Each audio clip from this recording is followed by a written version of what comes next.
And this people, when they want to buy, they will make nets for business. They will find a segregated area to make this nest. They will find that is given to their young ones, the business. They will find a segregated environment after making the nest, and they will now, for some time, animals before bringing into the group. And after bringing into the group, they start running around together until they are really graduated. And pigs are they are very beautiful animals. They like exploring their environment. I don't know if everybody has seen it anyway. You see, using the environment, living, not with their smells, their noses. They want to know what's happening in their environment. So they are very cooperative animals. So they try to live in their environment. And like this one was a fish. They like when land. So they are susceptible to stress. So this animal, they have a way naturally to cope with challenges. If it is one, if it is cold weather, they will come around. If to get warm, if the weather is so hot, they will want to wallow, that is, move in water. They will want to get water on their body. These are some of their behavior in their natural environment. However, humans are taking this animal from their natural environment to confinement. And that is why we are having many of the welfare issues we are having. Like I said, they are animals, they want to be in groups, but in enough space where they can enjoy themselves, excuse me, where they can play around their animal. They will have enough space in the wild. But look at this picture. This is a pen, a typical pen, where pigs are crowded in their pen without considering the stocking density. Another thing is pigs in their natural environment, they want to burrow in a secluded environment on beddings, but in confinement, they are provided with burrowing crates. These burrowing crates, the sow cannot move freely, cannot have access to interact naturally with the pig. Another thing is for the male animal that is put separately in pens, this male animal does not have access to playmates, does not have access to look at other animals, to enjoy natural interaction between this animal and other animal in the environment. Likewise, considering the nutrition, pigs want to exploit their environment even to get feeding. But in confinement, they are provided with feeding. Then anything that we have in the environment, we give to the pigs. And these are welfare issues that we need to actually look into. And all these welfare issues is what brought about the 5 freedom. So Yenigi was talking about the other time. The 5 freedom for animal welfare. And number 1 freedom is this animal, they must have freedom from pests and other. That is, they must have access to between feed and water, even in confinement. And this animal, they must have freedom from discomfort. We must provide enabling environment for these animals, shelter, to form a comfortable and safe place for them. Likewise, there must be freedom from pain and injury and diseases. How are we taking care of these animals in confinement? Are we opening our eyes to their health issues? And the most important part of this freedom is that was going on their natural behavior, even in confinement. Let me ask us as human beings, if someone does this, create a bigger room underground without window, without light, and now put you inside that room for 2 months, how will you feel? This is exactly what we are doing to animals in confinement. We put this animal in confinement without providing them the necessary things to make them feel their innate behaviors. And one of these issues, as we'll be taking Nigeria as a case study, one of the issues is housing, like I mentioned earlier. They want to live in a place where they will make beddings. They don't want to sleep on bare floor. They want to make beddings, and pigs are meat animals. Most of us, I know we will not agree to that because we have not seen a meat pig before. If you have read pigs before, you will know that pigs, they are able to make demarcation in their head if you give them enough space. They will demarcate a space to defecate. They will demarcate a place for their feeding and for their water.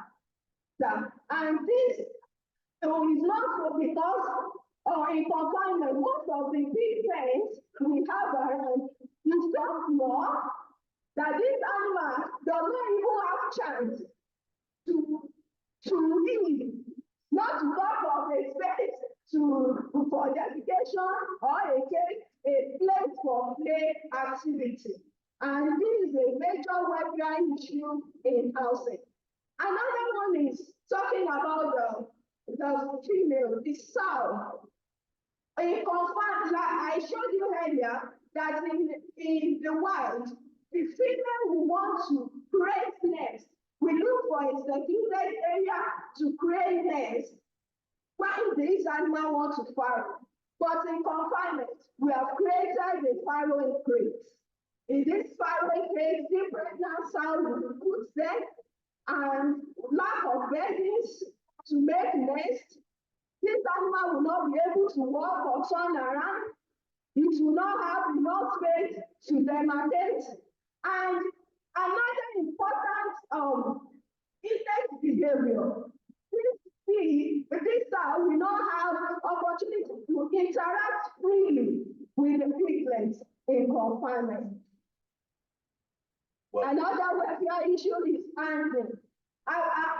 Although I will not be able to speak about all the welfare issues, but the key ones that are applied to us in Nigeria is handling. You need to see how these animals are born to, don't let me use the word bundle when they want to move them from one place to the another. They will tie the 4 legs together with rope. Even at times, they will tie the 4 legs and the snout together so that this animal will not be able to escape. Assuming your hands and your legs are tied and we are moving from A to Ekiti, how will you feel? This is what is being done to this animal. Alternatively, they will use the measuring scale, an angle scale now, to set the cost of the snout now, their nostril. They will put the angle of the measuring scale to their nostril to weigh this animal. I can tell you it's a very painful experience. And when they want to move this animal, they are being dragged with rope. They will put the rope under the incisor, the front teeth, and they will start dragging the animal. These are very important welfare issues. This issue causes pain and leads to aggressiveness. Most of us have witnessed with pigs. Most of us will be able to say pigs are aggressive. Pigs are aggressive. Like the video we are showing the other time, we will always say dogs are aggressive too. But look at those pigs. They are coming out one after the other. Like as if Someone will say, she has jammed those, she jammed those goats. No, it's because she has been taking good care of those animals, and they understand her as their handler. Another thing is nutrition. At this part of the world, we believe that pigs can eat anything. Pigs eat waste, any of waste, give it to the pigs. No, even in the wild, pigs are selective. They don't just eat anything. But in confinement, we will give anything to these pigs. These are serious welfare issues because most of these pigs will not meet the nutrition requirements for this animal. Likewise, most of the time there is no specified provision of feeder. We just pour the feed on the floor. The people will sort themselves out. No. 7, 8 evidence-based animal welfare.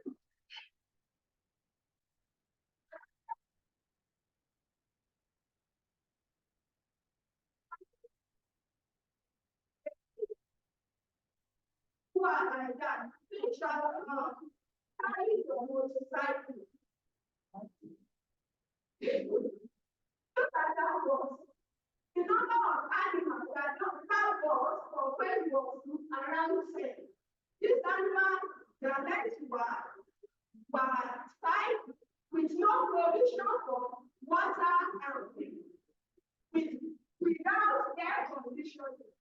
And they are transported over long distances. This causes stress to the animal and even death of some animals. Many people experiencing the death of animals in trance. They don't know why. They thought these are like goats or sheep. Little stress will definitely kill pigs. And also, this animal, this also leads to these issues, also leads to heat stress, death, and loss of pregnancy. And for the slaughtering process, I'm sure if many of you have been to abattoir, you will stop eating meat. The way these animals are killed at abattoir. One thing about pigs is that pigs is not like goats or sheep that you can just take a cutlass to slaughter their throat. You have to stun pigs, that is, make them unconscious for some time before actually cutting the throat. In this case, a big stick plant will be used to hit the head of this animal. Some people will even carry big stone to hit this animal, so to render them unconscious. This is a very bad welfare practice, and it only happens around this side of the world. Another thing is that this animal, after being killed, they will not probably bled. That is, allowing the blood to come out properly after killing. Killing is killing.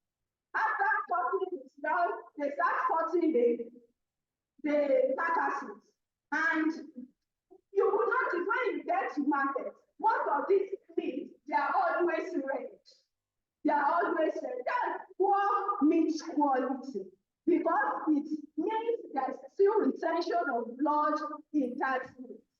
And the most unfortunate part of this slaughtering process is that live animals will be there watching when other animals are being killed.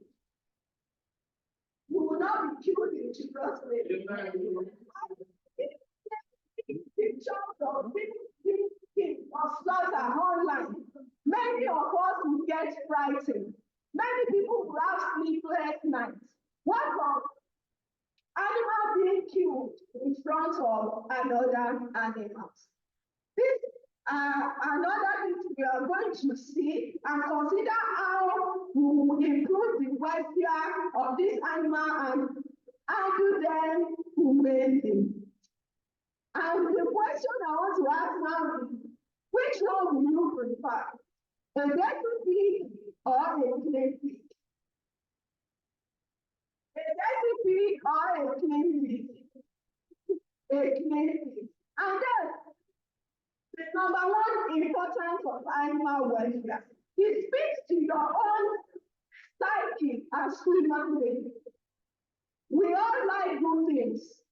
As human beings, even if you see a beautiful dog, a beautiful pig, you want to hold it, you can touch, you can say hello, you can interact freely. But I do think you are the way I met that dirty pig. I know you will go another way.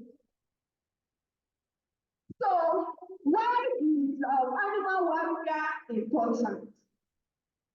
The first the reason, one of the very germane importance of animal welfare is because of us human beings. It speaks to you as a consumer. You want to consume a meat that is good. You want to consume a meat that is hygienic and that is free of pathogens. And it speaks about the meat quality. Having good welfare of animals means improved color, improved taste, profit yield, and nutrient retention. Another thing is, as a farmer or producer, it's increasing the profitability because if you take good care of this animal, there will be a reduction in how this animal gets sick. There will be reduction in aggressive behaviors that lead to injury or death. And one of the complaints of farmers is that year in, year out, they have to reconstruct each egg. Unlike sheep and goats, you don't have to keep reconstructing or building a pot for pigs because they are being held in captivity and the ground is mostly concrete or slated flooring. They will explore. They want to know what is in their environment. And if that concrete is not well done, and since these animals, they are not provided with enrichment, with bedding, with something that they can play with, they will start rooting. So, I know the one importance of animal welfare is if these animals are well taken care of, they will not destroy the pen. They will not destroy the pen components. And this will also increase productivity, increase in litter size, that is the number of piglets this animal will give birth, and it will also increase growth rate. This is the importance of welfare for pigs. And another important reason is that it enhances human-animal interaction. Like I said earlier, you will not want to touch a dirty pig, I'm sure. But if you see a clean pig, you can touch, you can move in their pen, you can see what is happening to them. And how do we improve the welfare of these people? We've seen the issues now. We've understand to some extent what happens to these animals. So how can we improve it? The most important thing we need to start with is good stockmanship. Good stockmanship, and that's why I'm happy about this workshop today. By encouraging people, by telling people what animal welfare is and how to handle animals humanely. Good stockmanship. A farmer or a person attending to animals must have empathy. Must have the knowledge of the behavior of this animal and must be a good observer.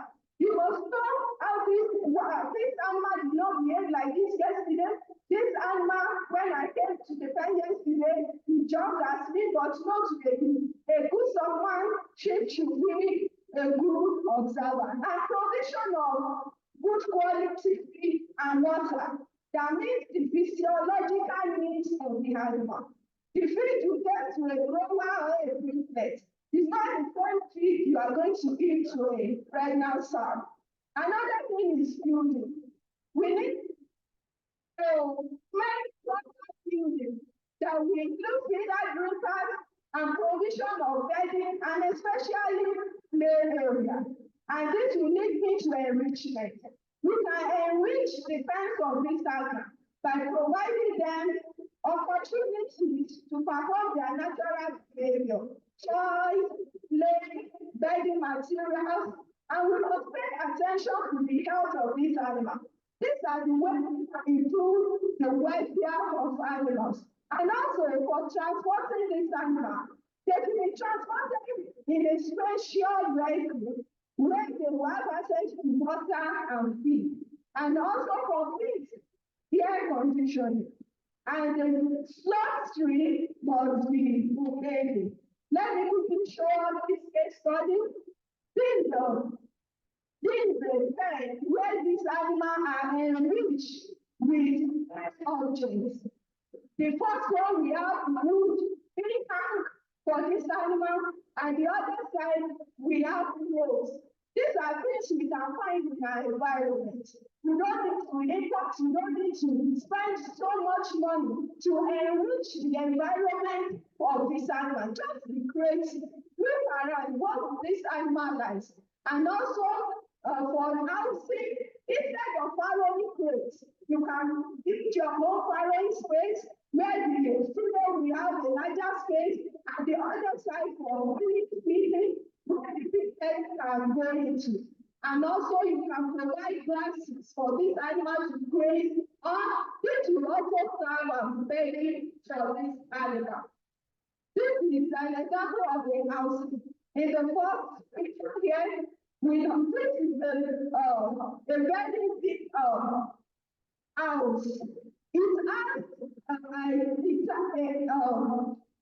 It has a space where half of it is being room and the other side is not being room. That's a place for that for it to play and maybe create their working environment. On the middle picture, there's a car. These things are not expensive to make. You can make shower for these animals. You have your time when you on it, especially during hot season.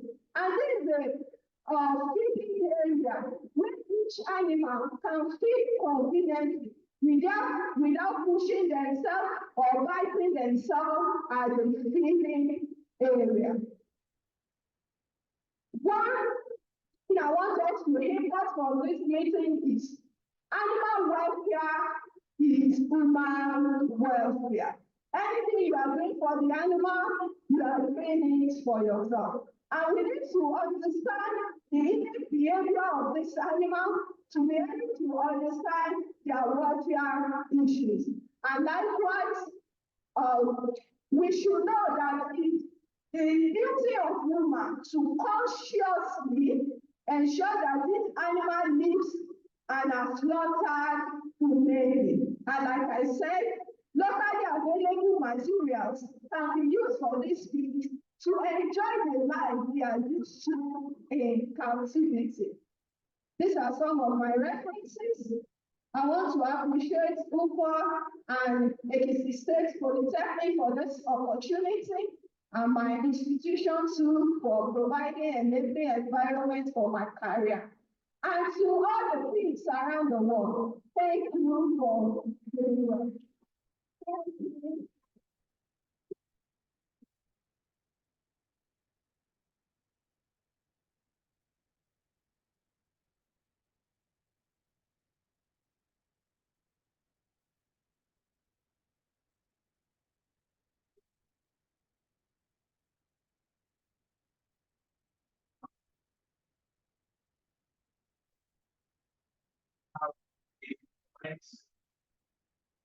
So that you don't get yes, it's better for you to write your expression and you take them out.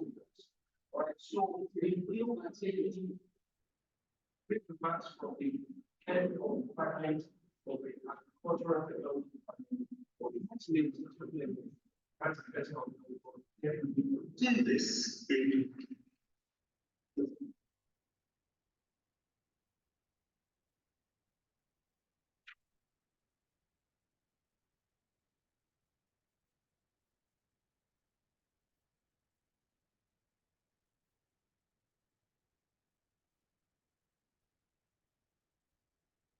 Fine.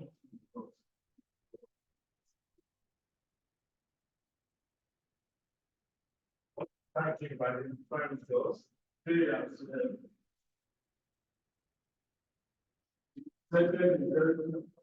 to become a member of the Yaluba African Club. So you are highly welcome.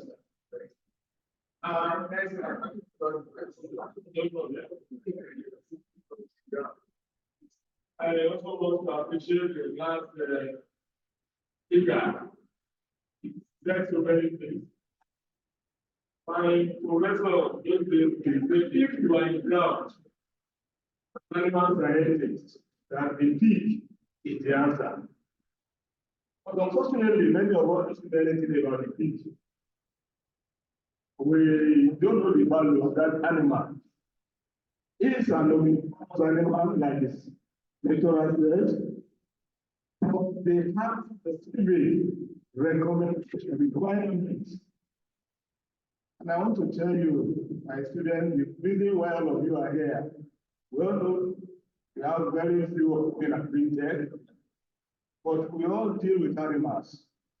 We ourselves being an animal. What we are. And the issue of animal welfare now goes beyond our area of specialization. I want to say a shared this with us. Somebody brought us three big animals. Our farm, this polytechnic. By the time we got to the spot of uploading, we discovered how we plant the animal is about 35 bags of fish. In fact, the leg of one of the animals was already coming out from under the door. Do you know what happened? One of them died before the evening. So now we got into stress. It's not only pig that require our humane dealings, even our chicken, our goat, whatsoever animal we have. So we want us to know that we have to be good to the animals. We need to treat them well. Lion can be tamed and can become your friend. We have seen people playing with tiger, playing with lions. The animal doesn't forget those people who are good to them. They don't. No matter what happens, they recognize their handlers. If you do well to them, you treat them well, they will reciprocate. So we want you to listen more, be attentive, do things. So at the end of the day, I'm talking about. Thank you. Thank you very much, Dr. Kishu. That's the president want to take the remarks from. Hello, I'm Dr. Steve. I want to take the remark from you for that's University Federation for Animal Welfare, and who is Dr. Stephen Type is speaking to us. So please let's watch and listen.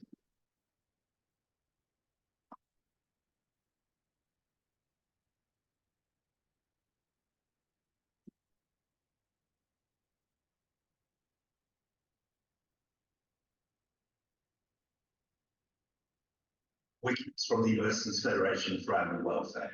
Thank you very much for inviting me to say a few words in advance of your seminar on understanding animals, water, more humane management. I'm sure you're going to find the seminar most very interesting. I'd like to congratulate Freddy for putting it together today and his work on Ufaw's behalf as our link at Ekiti State Polytechnic. I'll tell you what a link is a bit later. I'd also like to thank everyone involved in the Animal Welfare Club at Ekiti State for your interest and activities. For those of you who don't know, Ufaw stands for the Universities Federation for Animal Welfare, and we're an international scientific and educational animal welfare charity and membership organisation. And our mission has three main themes to it. It's to discover what matters to animals, to develop scientific solutions to animal welfare problems, and to disseminate evidence-based animal welfare. Do this in the following ways. So we support scientific research and development through research grants. We support career development through our mentoring scheme and our student scholarships, which I'll talk to you in further detail in a minute. And we also run conferences and publish our journal on animal welfare and have a series of books on animal welfare with Wiley Blackwell. With respect to our grants, we run a number of different ones, and you can find all the information about them on our website. The links for these are here. One of the things as students you may find very helpful is we run a set of travel grants, and these enable people who wish to attend a conference or travel elsewhere in relation to animal welfare science to apply for a grant to do that. The reason why I can talk to you is because Ekiti State Polytechnic is part of our Ufaw Link scheme, and that's a network of Ufaw representatives in UK and international universities and colleges that seek to encourage interest and engagement in animal welfare science and to help to promote Ufaw's objectives and activities within these institutions. So currently we've got over 150 Link institutions in places like Brazil and Chile, and Mexico, Nigeria, Uganda, Kenya, Australia, USA, and elsewhere. And by being part of the Link scheme, Link institutions receive funds each year to help support activities to promote animal welfare science. And members of the universities that are part of the Link scheme can apply for Ufaw scholarships, or animal welfare student scholarships. These scholarships encourage students to develop their interest in animal welfare and provide students at a BSc or master's level the opportunity to carry out a research. And scholarships are awarded each year. And the application for this actually is just shut, unfortunately. I don't know whether or not any of you applied, but it's the 28th of February each year. So the scholarship scheme, you submit a report of the research project you've carried out, which should take about 8 to 10 weeks. And then we actually make you come along to an online conference where you can talk about your work. So we started these scholarship schemes in 1983, and since then over 450 studentships have been awarded, and quite a few of them, the projects that have been carried out as part of the schemes have actually been published in scientific literature, and also the people who carried them out have gone on to have very impressive research careers, and are now, many of them, the ones who started in 1983, have been very senior academics in the field of animal welfare science. So it's a great opportunity for you to actually get involved in animal welfare research, and also to get something that's recognised through the animal welfare science community globally. Another scheme we run that's also really relevant to the students too is our mentoring scheme. And Ufaw is keen to ensure that animal welfare science develops in areas where it's less well established. And basically this mentoring partnership seeks to pair a student with a more experienced mentor. And the mentor will provide guidance and support to the student in the early stages of research, project planning, and experimental design. So if you're looking to do a student scholarship, for example, actually applying for the mentoring scheme to help you design that project would be a really good thing to do. And what we're looking to do through the mentoring partnership is to ensure that such guidance will ensure the work that's carried out will lead to meaningful and scientific valid findings. Other resources we offer, well, I mentioned the journal Animal Welfare. It's founded in 1992. It's the longest continuously published animal welfare journal in the world. It's now online and open access, which means that anyone can look at it. There's no charge. And we absolutely encourage you to do that. It's full of fascinating studies and will be very relevant to any research projects you have. I mentioned our animal welfare meetings, so we hold these regularly, one each year, and you can find recordings for conferences we've held in previous years on our website. We've also got our meeting this year is an in-person meeting, but also it'll be online. And we're holding it in Porto, in Portugal. And you can find details if you visit our website. But there are other meetings that we hold too on a less regular basis that may be of interest.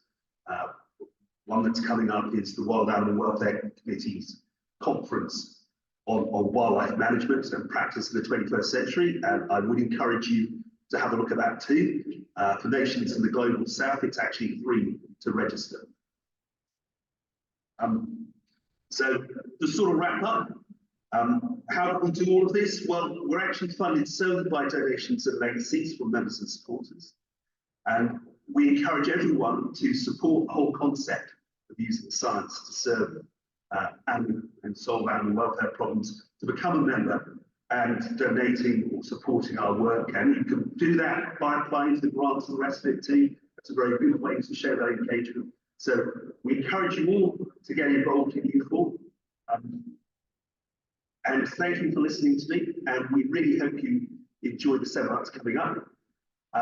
We've been really pleased to hear about the Animal Welfare Club, its developments, and we wish you the greatest success in your actions and activities to get others interested and engaged in the science of animal welfare. So thank you.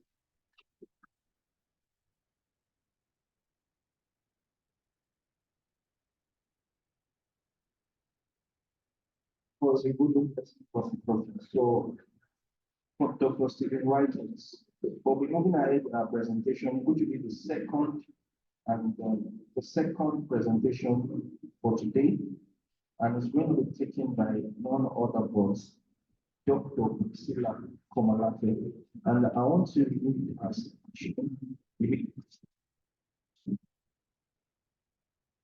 so I'm taking a citation right now, and she's already standing. All right, so Dr. Priscilla Lolade Komalafe was born on the 9th of March into the family of Mr. and Mrs. Akinyemi. She hails from Kajola village, Ilesha, Osun State, and she's the last born of her family. Dr. Komalafe started her education journey at the University of Ilorin Nursery and Primary School between the year 1990 to 1996. She proceeded for her secondary school education at Can Grammar School from 1996 to 2002. University education was at the University of Ilorin, and she graduated from the Department of Animal Science from 2004 to 2008. Her passion for education led her to pursue her master's in animal science at the Department of Animal Science, University of Ibadan in 2011. She began her journey into the animal welfare world by carrying out her MS project in animal welfare and ethics. Her quest for knowledge and aspiration encouraged her pursuit of her third degree in the Department of Animal Science, where she bagged a PhD degree in animal welfare and ethics in the year 2022. Dr. Komalafe has worked as a farmer, banker, research assistant, and currently a lecturer with Bangladesh University of Educational Science and Technology, Ekiti.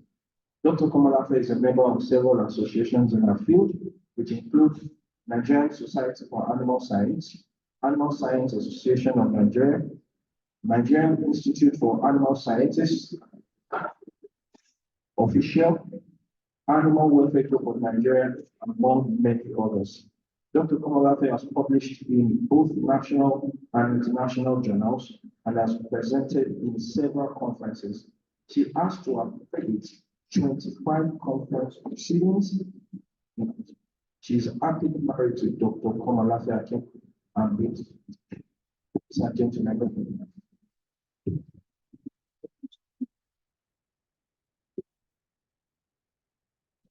Good day, everyone. I'm happy to be here. I'm happy to see this happening in this environment. I want to appreciate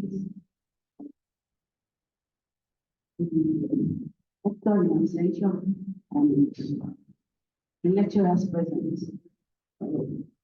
Today we will talk about the seminar titled How to Work the Prerequisites for Performance productivity, and profitability. Out of Bangladesh, who are University of Education, Science, and Technology, Kevin. By introduction, I'm talking about cattle. Cattle belongs to the Bible for data, family productivity. And we have different types of cattle. We have the horse vehicles and horse tires. The difference between them depends on some they grow in the temperate environment, while some are in tropical environments. We have several breeds of cattle, both national breeds and international breeds. Here in Nigeria, we have several. We have the white Fulani, we have the red Moro, we have the Keteku, we have the Kuri, we have the Ndama, we have so many breeds of cattle. And by introductions, we are talking about animal welfare. You know, cattle welfare now. So what is welfare? Before you can accord welfare, it is important to know what the behavior of an animal is. And the issue of animal welfare is a growing concept in Nigeria.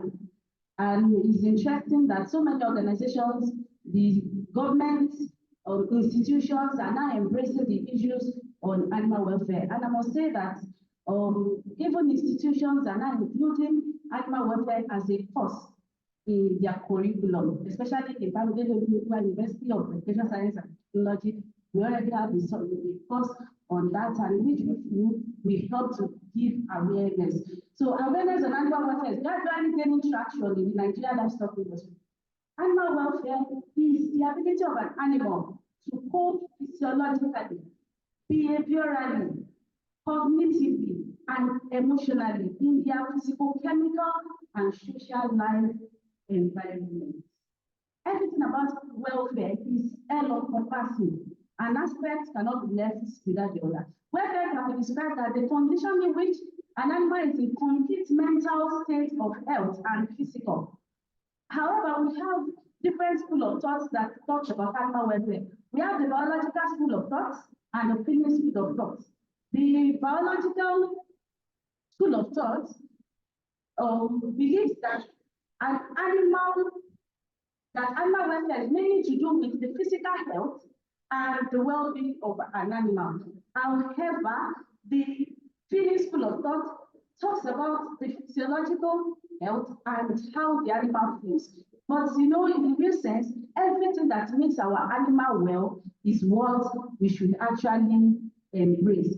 But you know, as I earlier said, that before you can do anything to the animal, you are passionate about your animal, you love your animal, you want to do the right thing. If you don't have an understanding of what the behavior of an animal is, then you can be doing wrong. An animal is in stress, as my sister emphasized, and what you are doing is you are providing a high concentrate diet, but the animal is eating and you cannot accommodate. What the animal actually needs at that point in time is just ventilation. Maybe you should just give shower or your elbow and the like. So in cattle welfare, you must be able to understand what an animal is. The good animal welfare is a prerequisite for high quality and sound farm animal production. Everything we do around animal welfare is about humane handling. That's saying that the way you transport, the way you slaughter, the way you do, the way you manage an animal must be humanely. Implementation of methods to handle and slaughter and handling. Okay, humane handling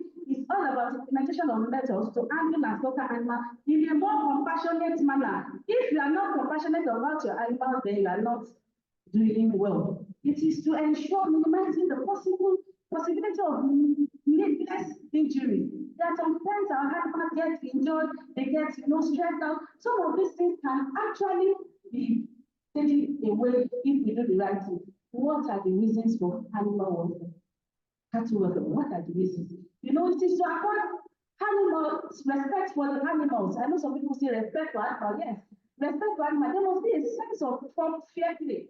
It reduces unnecessary suffering. When you do the right thing, especially in animal welfare, there's reduced suffering, then it prevents poor welfare that can lead to poor product quality. Sometimes my sister The first presenter emphasized on health of expensive meat, you know, and farm that farm that meat.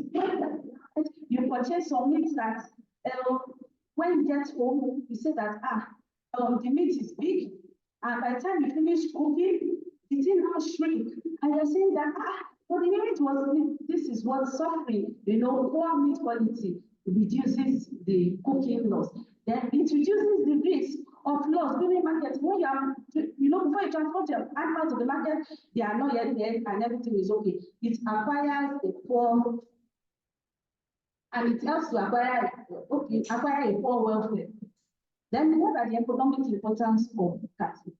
It's important that we know that in cattle we depend solely on cattle for our protein production in terms of meat and milk.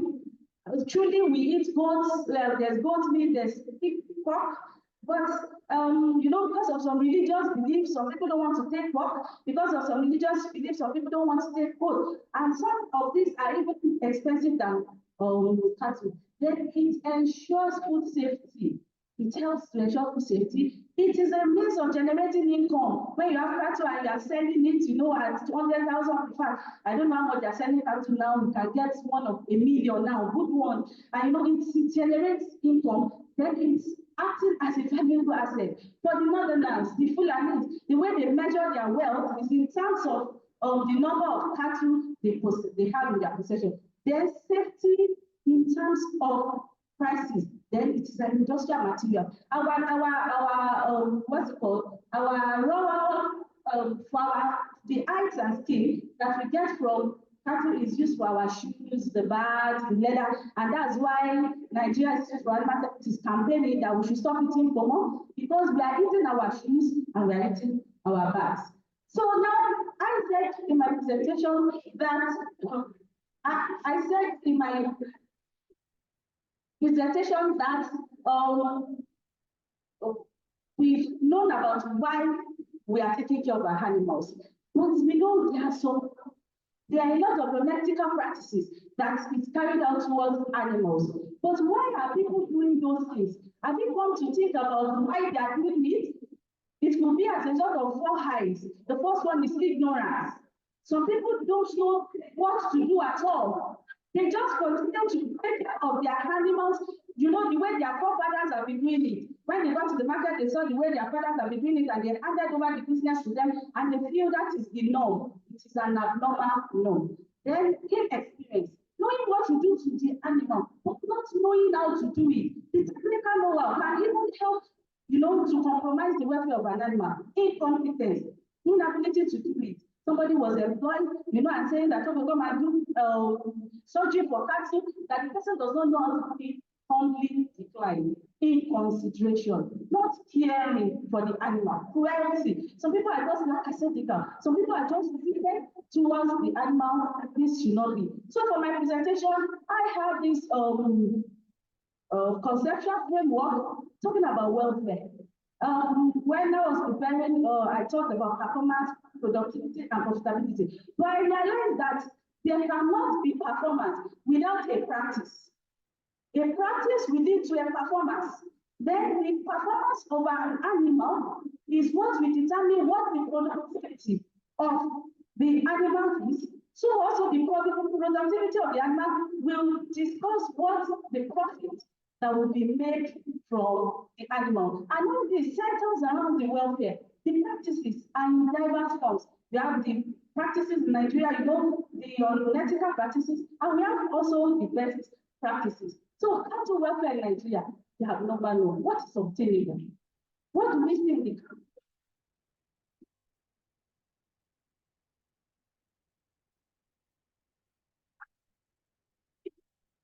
and the next question, and maybe water.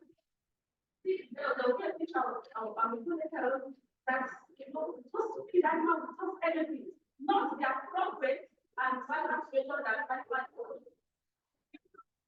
Not on the name and it's for practice. You'll decide on the one. These are practices practices that we feel is normal but compromises the welfare of an animal. Unwarranted slashing and trashing. You know, they just beat the animal anyhow, they beat cattle anyhow with additional costs on that, and they feel it is normal. Tinkering on the spot in the market, you see them from morning to night, even overnight, the animal is tied down. It is unethical. Cattle placed under inclement weather. When you go to the market space or where it's your animal, there is no coverage for them, no shelter, nothing to do when they are there. During the sun, they are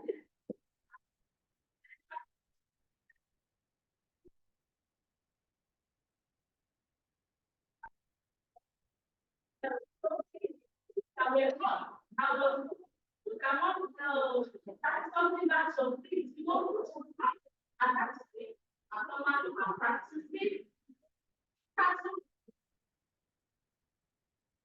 you will see cattle being transported on cars, inside cars, meant for animals, for humans, lorries, bikes. You know, someone was talking about sheep and pig, but even cattle will be placed on bike, which is unethical. This is a picture showing the way cattle are just, you know, packed together. In fact, when you get to this location, you will see them placed on top of each other. After being placed on top of each other, the individuals that are following, like the caregiver, will now sit on top of the animal, and they don't see it as wrong. Even the society, nobody is saying, stop what you are doing. This is uncalled for. This is an example of offloading of animal, of cattle in the study area. Cattle will be offloaded from this height. It is expected that when an animal is to be offloaded, there must be the use of ram or mechanical lifter. However, sometimes cattle can be offloaded without the use of all these things. If the weight is such a one that 2 or 3 men can carry without inflicting pain on the animal, but you know, the cattle will just be dragged down, which can lead to injuries. Transportation using bad vehicles, you know, the people will just stop on the road for hours before they can rectify, no alternative. Mixing of different breeds, sex and size, the hard one, the cold one, they keep fighting in the vehicles and they sustain injuries, overcrowding. We just saw in the last slide. Then cattle sleeping on the same spot. The spot they are sleeping is where they are defecating, where they are eating, where they are sleeping, where they are urinating. It can be very messed up. Offloading without the use of land, I said, then long hour transportation without feed and water. They will transport them from the north sometimes for 3 days, 4 days, without food, without water. Can we individuals do it when we are not fasting? It is wrong. Then sitting on animals in vehicles, then dirty environment. As a result of some of these practices, you realize that animals are injured. By the time they tie rope around the leg, by the time you offload some of these animals, you realize that they have sustained injuries. That's traumatic injuries, neck injuries. They start putting their neck like this and they can't straighten it. And because the animals know that by the time they will sell this animal, nobody will want to buy an animal that the neck is already torn. So they would rather prefer to do this kind of measure to straighten. Most times, the animals don't recover. This is an example of an animal transported to Ijebu for hours. See the way they are packed. This is the way the neck of that animal will be hung, the leg is outside, and till they get to the destination. Tell me how the animals will do well. Our knowledge of animal welfare should go beyond, you know, the meat, the profit we want to get from this animal. However, it should be the compassion and the passion that we have for the animal. This is an example of an animal that is diseased. This animal is slaughtered and we will eat it. You don't know whether it's the one we eat next. However, that is not even the important one. This same animal will be transported in the same vehicle of another one that is not sick. And before you know it, there's transmission of diseases, you know, a lot of things goes wrong. It is not the best. Then cattle welfare practices. What are the best practices?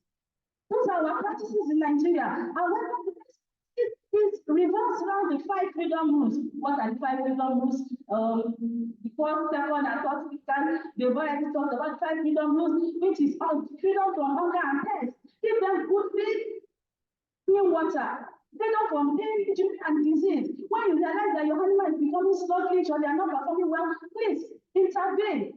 Sure, but you know, you cannot intervene if you don't know what the behavior of your animal is. To appropriate welfare must understand what they do. Then freedom from discomfort. You don't find them in a room. Now I'm sweating. When if I can't cope again after the presentation, at least I will speed myself out and get some fresh air. But can't you? Then you have to take it down. Can't complain, cannot, can just complain, but cannot give the same scores. That is uncalled for. Then freedom from fear and distress. You say that cattle be careful. Yes, sound, noise disturbs them. We must put them in conditions whereby their mental health is good. Now in the world we are talking about mental health. Yes, our animals too have their own mental health. Freedom to express normal behavior. When it is time for an animal to mate, we that were married here, when it is time to mate, you do the needful. But what of your animals that you have just put in a corner? You are depriving them of so many of their normal, to express their normal behavior. We have several guidelines from the website. That's guidelines for humane handling, transport and slaughtering of animals. When you go through this particularly, you realize that you have a lot that is loaded. Part of the expected practice is that loading and offloading should be with the use of ram or mechanical lifter. There must be points of balance. You can use point of balance such that the animal is just guided. You don't need to beat the animal. When you use this, either the flag or the electric rope, you don't need to beat the animal the way we beat them before they respond. And when our animals are in good state of mind, you don't need to beat them before they do the right thing. Then good vehicles, let's transport them in good vehicles, then rest animals when they travel. After they have gone long distance, it is important that animals should be rested. This is an example of ram. So that animal will not even know, the cattle will not know that, okay, I'm just arriving somewhere. It's just a process that is not stressful to animal. I must emphasize that everything about animal welfare is about animals should be free from stress. Stress is part of life anyway, but when it is now too much, it becomes stress, which is not expected. These are part of the best practices. This is an example of the standard slaughter slab, unlike our own that you just, slaughter on the floor, you cut the meat on the floor, there's contamination, there's diseases and everything. These are the best way. Then before an animal is slaughtered or given medication, they should be restrained. But in our own case, you just tie the neck of the animal, they just, take the animal, just flip the neck of the animal, before you know it, they render, keep the animal, then they start slaughtering. This is not enough. Then I said the performance. The performance can be either in the positive or in the negative. When you do good to your animal, you reap. But when you do bad, you also reap. So for negativity, for inhumane handling of animals, you have traumatic injuries, which can be twisted neck, injured arm, bruised skin, broken leg, and so on. Then stress, inability of the animal to be offloaded. When you offload the animal, you realize that animals cannot stand. They now try to pull the animal with the tail to raise the animal up, inflicting pain on the animal. Sometimes they use wood, sometimes, they have to straighten their neck. Then, when you have such kind of animals, before you know it, when you offload those animals, feed them to the market, they start depreciating. They start emaciating. You now have weak and recuperate cattle. Then sometimes you have disease outbreak illnesses. Then, okay. So this is an example of one of the animals that I already stressed. Wicked. I call them wicked. We say emaciation, very bad body conformation. So this animal has been slaughtered. I will put it on the table for a voting buyer. The bad part is that when it is on the table, you cannot know whether it is the good one or the bad one. And that's why our attitude needs to change towards our animal. This is another one. No flesh, no, it's just like bone, poultry, and that is what we are eating. This is an example of a good animal in the same marketplace. This is how animals should be. Then for productivity, our animals should be happy. When you are doing good performance, you are taking good care of the animals, then cattle can be, a very relaxed environment. When your cattle is relaxed, I must tell you, they will not be aggressive. They will not be brutal. Then they will be easily controlled. Then you have early maturity. when you put them, they can mature early, then high productivity. Either you are learning them from meat, milk, you know that you are getting the best out of them. During their gestational period, the first presenter has already emphasized it, there won't be abortion. When animals are transported inhumanely, before there will be abortion, which is a loss. You can imagine cattle that can be pregnant for how many days, almost a year. That's where we put it. Can not only patronate once in a year. And the cattle is almost about, cow. You now transport the animal. Now you now have abortion. Who has lost? You. That is part of.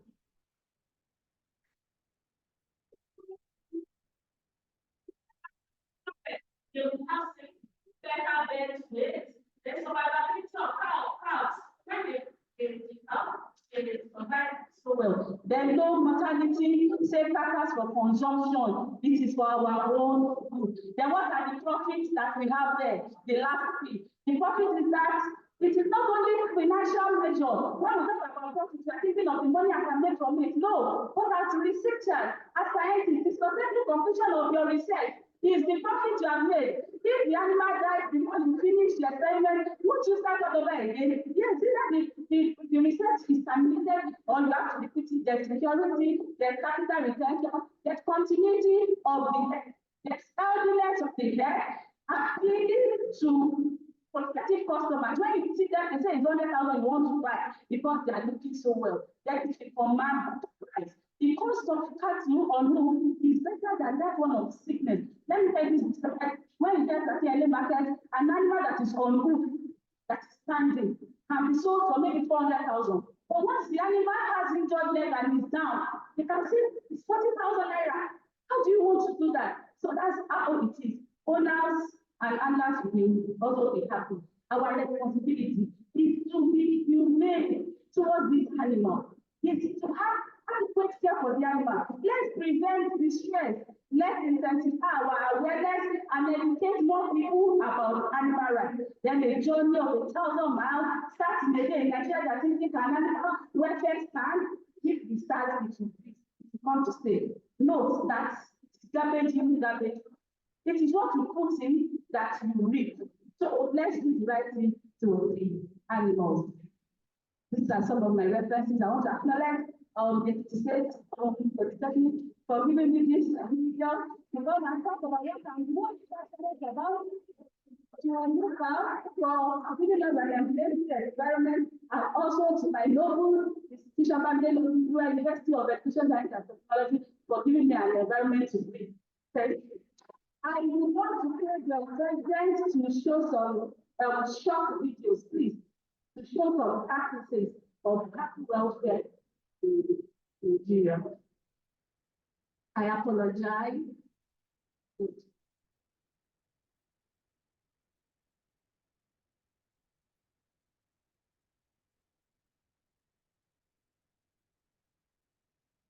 Okay, can you see the water the animal is drinking? That's urine of other animals. That's the water that is available, on the place. This, the one was not here.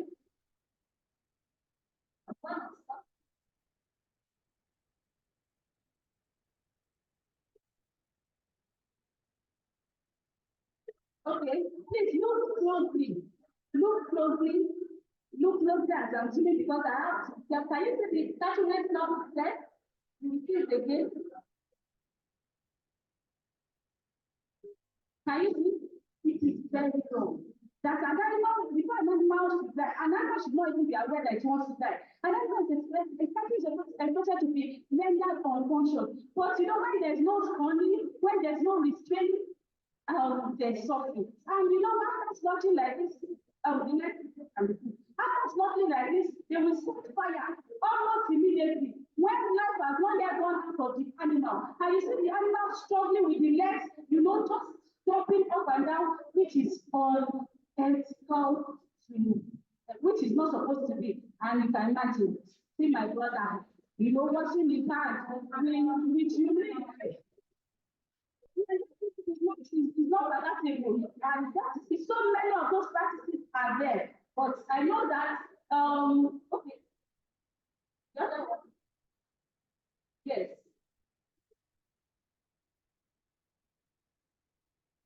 Okay, this is not you want the last one, please. See the environment. Can you put the standard abattoir that we put that? This is our own abattoir. That's the thing, you know, they don't set fire. Okay. Let's see. Then the last one. Yes, where they are loading. Okay, see the way they are loading. See how the person is using so much strength. So much strength, you know, because there's no RAM. If we invite the best practices, we won't stress ourselves, we won't stress the animal. When the animal gets to its location, you expect that the animal will do well? No. You know, everything just runs not well. So I believe that as we have started, God will help us to get it right in Nigeria. Thank you very much. I must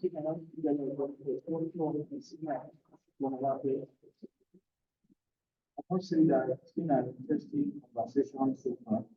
All right, we're going to move very quickly.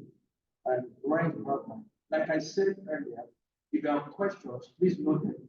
All right, very simple. How the Q&A session, questions, and will be thinking that answers will be given. All right, but before we go on, I'll quickly want to mention that we want to be a part of this animal welfare group, both for staff and students. You are enjoying to go behind to see scholars like this. Can you please wave your hands? All right, so you get to see it. Now, if you listen to the video that we did earlier, you see the advantages of being a part of Ufaw.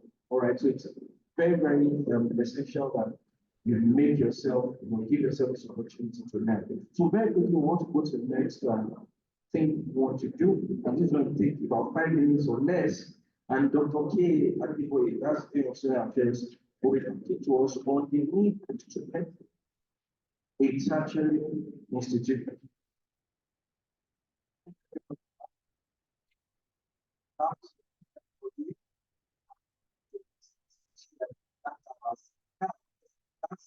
Thank you for the talk. Really appreciate you. So quickly, I just want to, I think I've talked to you, the students, about it before, but it is another opportunity to talk about it again. The need or the role of students' club in tertiary institutions like Ekiti State Polytechnic. So, what is students' club? What do you mean by students' club? Student club is a group of students that share common interests. They have common interests, they have things in common, they share the same goal, same interests. So it's a kind of a club, is a group of those students. So like what we have in Animal Welfare Club. Hello. Please let me have your attention, please. You know, I'm a very jealous person. I'd like to have your attention. Okay? So please give me your attention. Thank you very much. So like I said, Students Club is a group of students of tertiary institutions who have the same interest, common goal that they share. So this club are formed to provide platform for students to pursue their passion, to pursue their hobby, or for academic interest outside the confines of the classroom. It's a kind of organization that comes together. It helps us to pursue our interest, particularly outside the walls of classrooms. So what are the importance of this kind of students club? And when I finish on the importance, and I will tell you the guidelines on how to have students club in the Ekiti State Polytechnic. Okay, so the importance, the first thing is that it enhances the student experience.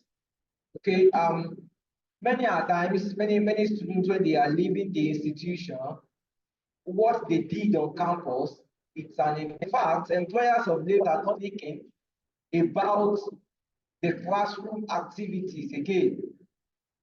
You want to test many things. You want to test many things in you. When you want to test what you have to offer. So participating in Students Club will enhance your experience on campus. They are part of the things that you have built on campus. The second one I'll talk about is fostering a sense of community.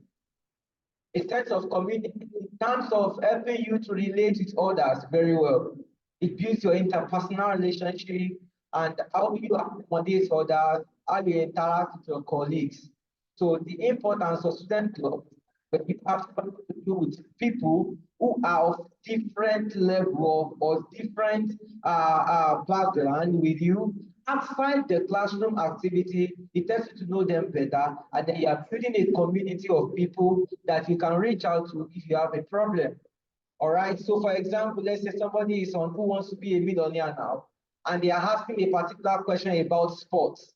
No, you know, because you are interacting with your colleagues, you are able to identify that if I call Sadiq, he'll be able to answer this question for me. Okay. If you are asking about animals, you are on hot seats and they're asking you about animal. Okay, what is the botanical, what is the scientific name of cattle? You are so confused, you don't know the answer. Because you have interacted with your colleagues before, you know who you can call. So by that, you are building a community. And the next one I want to talk about is nurturing of leadership. Participating in students club helps you to build your leadership ability.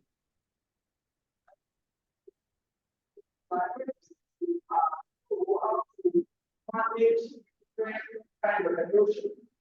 Know how to manage different kind of emotion. Know how to manage different individuals. Okay.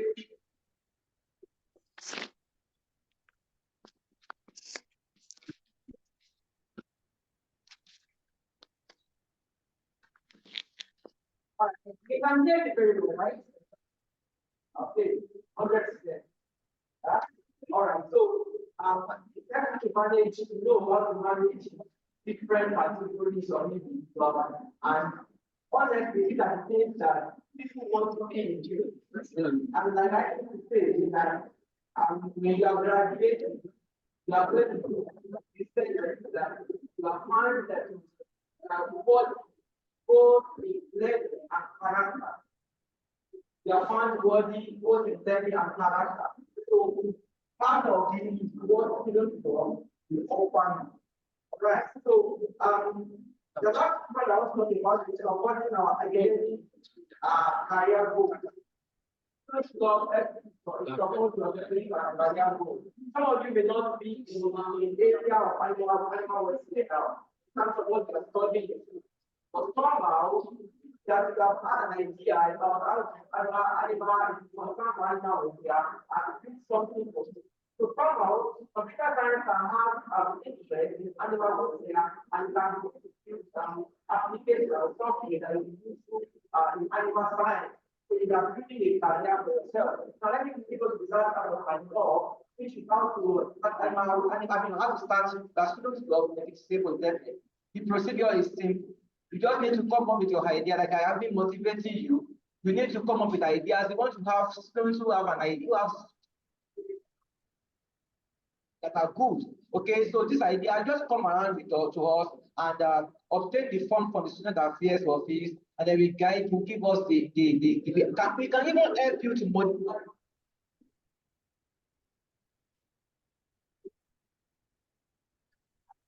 Is for to share with us your idea and that you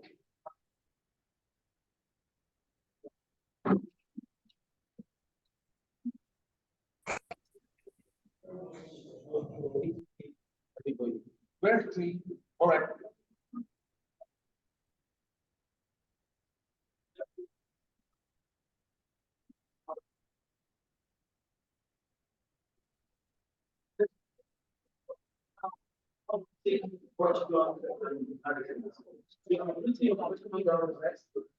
Right. All right, look to your question now. This I will get that. We are calling out all the second all right, like in your application, I will second. Oh, that was can afford to get 1 or 2 questions, not the question. So we go raise your hand for questions. Then to look at your question. there are two questions. Let's look at the question. I think that's like what we like to do. I'm introducing because I know it. My question is, I brought an insight to the whole special, but we brought about another question too. So it's about, my question is to get a balance between animal welfare and human safety. During the seminar, it was said that throwing stone, tying the legs of this animal, whatever, to kill this animal for consumption is barbaric. So to me, I believe animal in captivity and in line to be killed will not just stand and surrender to be killed. So what ways or the method or practices are acceptable in killing of this animal? Then the second speaker spoke about something about retention, something about that stoning. Stoning? So this stoning, I searched for stoning and I saw something about using electric. Is it good? Does that preach for animal welfare? Is it good to use electric to show these animals before they are being killed? Then I saw something again about inhaling CO2. After inhaling all these things, are they okay for consumption, for human consumption? So let's take the second question.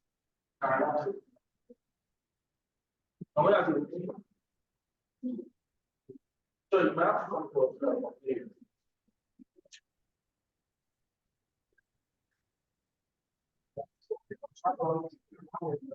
let's have a quiet stuff.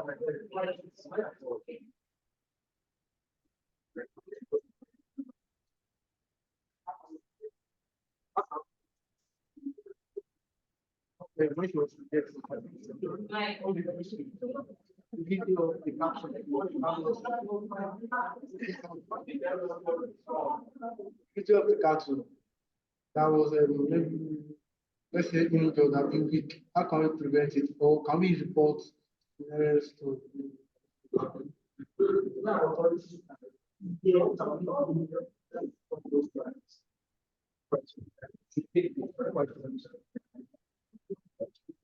Yes, let's take the questions. Which of our presenters wants to take the questions? The two questions, let's just take them very quickly. Thank you very much. The first question was on stoning. It is expected that I said during my presentation that whenever an animal is to be slaughtered, the animal is not expected to know that it wants to die. So everything must be done possibly to take away that memory. Then to render it's now rendering the animal unconscious. When you want to render an animal unconscious, then you stun. CO2 is not for cattle. You use CO2 for chicken. You know, it's just an environment, you know, like a place, they are just walking past the place, but CO2 is already introduced. So before you know it, they just slip up. By the time you know, you can bleed, then you can slaughter. Then for the cattle, you use captive boats. That one is just like stunning gun. You have stunning gun, captive boat. But for the electric hold, or what did you call it? Yeah, I told you during my presentation that we have different school of thoughts. Animal welfare is controversial. So what I believe is different from what you believe. Do you know that some people will tell you that, how can you say that you love your animal so much and you will slaughter them and eat? We have some people that are vegetarians, they will not eat animal, they feel it's a taboo. So some people say, if you have kodenu, you understand? So, but even when you want to slaughter, it must be done humanely. That animal must not be aware. It's wrong for an animal to be slaughtered when another animal is there and watching. You are affecting the psychology of the animal. Then everything in slaughtering must be done without pain. This must not be painful. When you render an animal unconscious, by the time you bleed, there will not be pain. And you know, there's other advantage. Aside that you don't want your animal to be psychologically affected, you don't want to inflict pain. Another advantage is for human. When you render an animal unconscious and you slaughter, when you bleed, there's appropriate bleeding, whereby, you know, there's blood coming out of the animal and you have lean meat. She was talking about the other time that there are some meats that they are red because there's blood retention. So you will have very clean meat, you know, that is safe for human consumption. Because, you know, when you eat some of this meat, it is not so good for us and the like. So, and before you know it, that's deteriorating. Spoilage. You buy meat in the morning, before you get up in the evening, it's already smelling. It's because of the blood retention in it. So it's the advantage is both to the animal and also to humans. And are you okay, sir? Okay, very good. Yes, concerning the electrode can be used, especially for pigs, and it's acceptable in the welfare sense. But the electrode must be of high current, that the heart of the animal will stop immediately. That's the concept. Not that the animal will be dying slowly. The animal needs to feel unconscious immediately. And that's where, so using stick or stone, how many times will you use stick to kill an animal? Fine, some people have mastered the heart, that they know the point at the back of the head of the pigs, where they can actually use the stick and the animal will feel unconscious. But most of the time, this animal, before finishing cutting their throat, they are awake again and they are conscious of what you are doing to it. So the concept of good slaughtering is that to render the animal unconscious to know what is happening to them. Another thing is, when you now want to slaughter, after rendering them unconscious, she said, when you want to slash, when you want to cut through the jugular vein or whatever, it has to be fast within a very short period of time with very sharp knives. You understand? Everything, like, if you see where the Muslims are slaughtering, you know, they observe this kind of animal welfare. Yes, a halal method of slaughtering. They just do it fast. So, but we want to slaughter our chicken, you know, the knife is not sharp enough and the animal is struggling. It affects the quality of the meat we are eating. So that is part of humane welfare practices. Then my brothers was talking about, he was asking about that all these practices that are unethical, that are there authorities to be reported to. I must, you know, when I started this animal welfare work, I was researching and I said that, I think I made a presentation that there is no animal welfare law in Nigeria. I realized it was not so. In the constitution, we have animal welfare. It's just that it's moribund. Nobody is acting on it. So, but you know, thank God that we have started with, well, with orientation and with awareness. This will also help. Awareness is not limited to the school environment. In fact, I'm happy with this. The young minds are being oriented on animal welfare. That means we are catching them young. By the time you are at our age or the age of our fathers, the way you will handle animals will be different from the way our forefathers. That means we're already checking the status quo. That's why I said during my presentation that the journey of 1,000 miles starts in a day. So also, we should also go outside, you know, to tell these people. I told you about the 4 eyes, that ignorance. Some people are ignorant. They don't even know that what they are doing is wrong. So when we have opportunity, you know, to talk them, correct them, this is not done, I think we will get there. Then I know that there was a seminar we attended not too long that they were talking about, you know, the government and the animal welfare world, they are now collaborating. I know that it will stand someday, so we'll get there. Thank you. Just to ask the presenters, I think they've done justice to the question. Now, very quickly, before our final item on the agenda, I want to take goodwill message from the registrar and easily represented by Assistant Registrar Mrs. Swami. Please let's listen to them. Then after that, we close.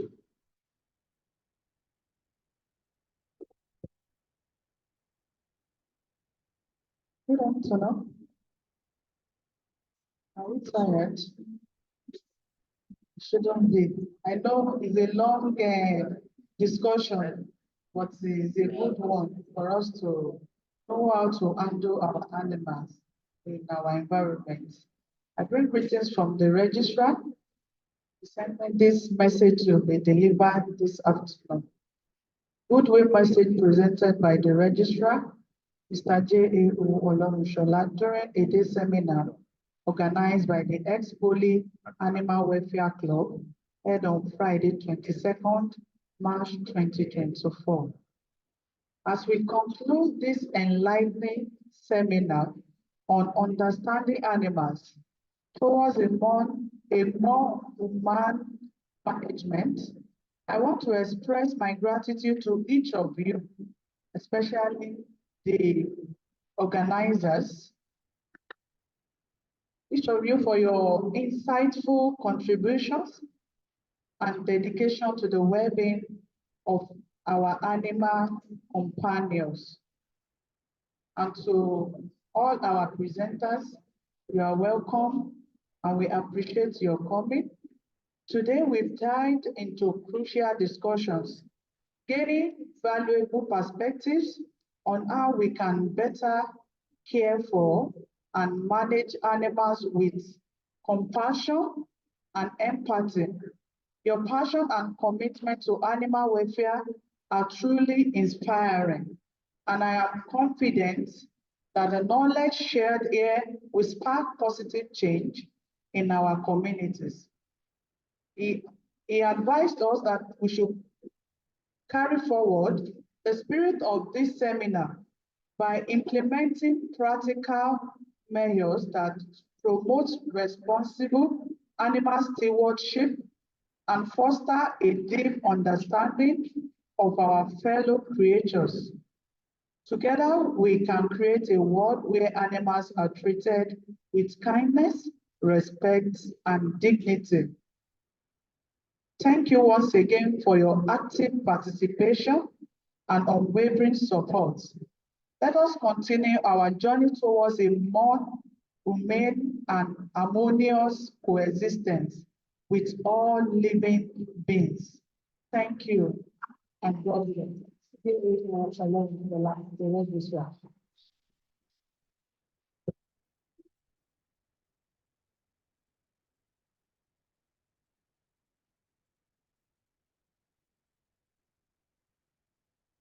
Good afternoon, all. I want to welcome our presenters, the person of Dr. Mrs. Priscilla Kamalafe from Ekiti.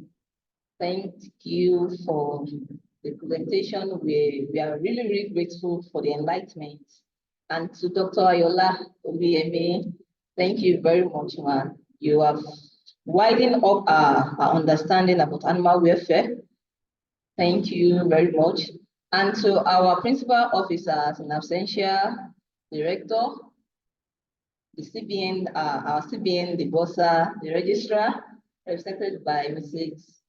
Idesome, then our librarian. We say a very big thank you for this opportunity given to the institution for us to have Animal Welfare Club.